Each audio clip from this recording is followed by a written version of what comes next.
Hi అండి, ఈరోజు ఒక మంచి పచ్చడి రెసిపీతో మీ ముందుకు వచ్చేసాను. ఇది మీరు ఎప్పుడైనా విన్నారా?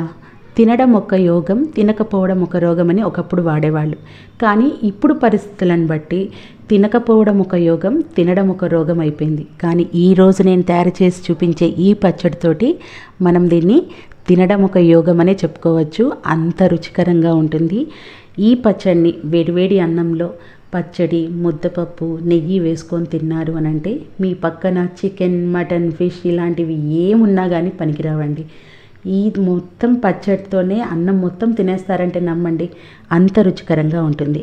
మరి వీడియోలోకి వెళ్ళే ముందు ఈ పచ్చడికి కావాల్సిన ఏంటో తెలుసుకునే ముందు తప్పకుండా నా ఛానల్ని సబ్స్క్రైబ్ చేసుకోండి. హైప్ ఆప్షన్ వస్తే తప్పకుండా హైప్ ఇవ్వండి.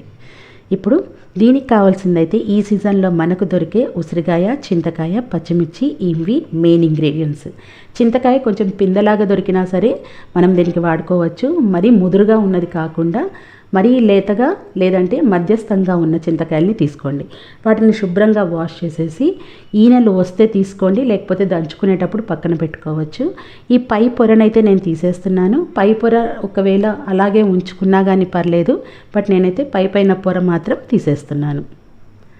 ఇలా మొత్తం ఇలా చాకుతోటి తీసేసుకున్న తర్వాత మరొకసారి మంచినీళ్ళతో కడిగేసేసి ఒక ప్లేట్లోకి తీసుకోండి. చూస్తున్నారు కదా, ఇలా ఉంటాయి పై పొర తీసేసిన తర్వాత.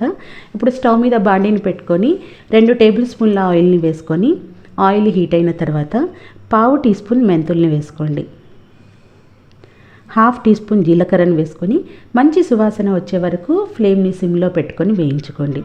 ఇప్పుడు దీంట్లోకి పులుపుకు తగినంత పచ్చిమిరపకాయలని స్పైసీనెస్కి తగ్గట్టుగా తీసుకోండి. నేనైతే 10 నుంచి 15 వరకు తీసుకోండి, సరిపోతుంది.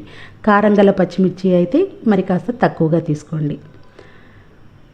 వీటిని బాగా వేయించుకొని స్టవ్ ఆఫ్ చేసేసి పక్కన పెట్టుకోండి. ఇప్పుడు రోట్లోకి చింతకాయలని వేసుకోండి. మిక్సీ జార్లోకి వేసుకుంటున్నా ముందు చింతకాయలని వేసుకోండి. ఒక్కసారి అలా గ్రైండ్ చేసిన తర్వాత అవి విడిపోతే దాంట్లో నుంచి గింజల్ని, ఈనెల్ని వేరు చేసేసుకోండి. గింజలు ఎక్కువగా ఉంటే వగరు వస్తుంది, టేస్ట్ బాగోదు. కాబట్టి తప్పకుండా గింజల్ని తీసేసుకోండి. తర్వాత దీంట్లోకి కళ్ళుప్పుని యాడ్ చేసుకోండి, లేకపోతే నార్మల్ ఉప్పునైనా యాడ్ చేసుకోవచ్చు. రోట్లో కాబట్టి ఉసిరికాయని నేను అలాగే వేసుకున్నాను. మీరు మిక్సీ జార్లో వేసుకుంటున్నట్టయితే ముక్కలు చేసుకొని వేసుకోండి. ఒక పోటు వేస్తే ఉసిరికాయ అంతా విడిపోతుంది. తర్వాత దాంట్లో ఉండే గింజని తీసి పక్కన పెట్టేసుకోవాలి.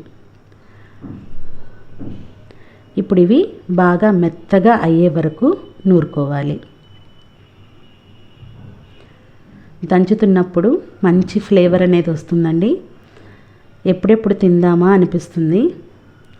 వీటి బాగా నూరుకున్న తర్వాత ఒక బౌల్లోకి తీసి పక్కన పెట్టుకోండి.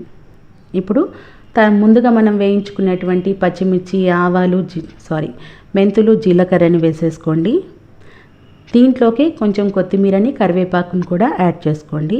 ఒకవేళ బాండీలో ఆయిల్ ఉంటే ఆయిల్తో సహా రోట్లో వేసుకోండి, లేదా మిక్సీ జార్లోకైనా ఇలాగే వేసుకోండి. ఇలా ఆయిల్తో పాటు కూడా వేసేసుకుంటే బాగుంటుంది. ఇప్పుడు కచ్చాపచాగా కాకుండా మెత్తగా నూరుకోవాలి. ఇలా మెత్తగా అయిన తర్వాత దీంట్లోకి 3-4 వెల్లుల్లి రెబ్బల్ని వేసుకోండి. వెల్లుల్లి ఫ్లేవర్ నచ్చిన వాళ్ళు ఒక 5-6 వేసుకున్నా బాగానే ఉంటుంది. వెల్లుల్లి కూడా బాగా మెత్తగా అయ్యే వరకు నూరుకోండి. ఇవి నూరుతుంటే మాత్రం మెంతులు, జీలకర్ర ఉంది కదా, మంచి సువాసన వస్తుందండి. అసలు నోట్లోకి లాలాజలం అలా ఎప్పుడెప్పుడు తిందామా అనే ఫీలింగ్. నేనే కాదు, ఇంట్లో ఉండే పెద్దవాళ్ళు, పిల్లలు కూడా అలాగే అన్నారు, ఎప్పుడైపోతుంది మమ్మీ అని చెప్పేసి. సో అంత వాసనే మనం తినేయాలి అనేంత టెంప్టింగ్గా అనిపించిందండి. సో మీకు కూడా అలాగే బాగా నచ్చుతుంది అనుకుంటున్నాను. ముందుగా నూరుకున్నటువంటి చింతకాయని, ఉసిరికాయని కూడా వేసేసుకొని ఉప్పు ఒకసారి చెక్ చేసేసుకొని, ఉప్పు సరిపోకపోతే మళ్ళీ కొంచెం యాడ్ చేసి ఇవన్నీ బాగా కలిసేటట్టుగా కలుపుకోవాలి.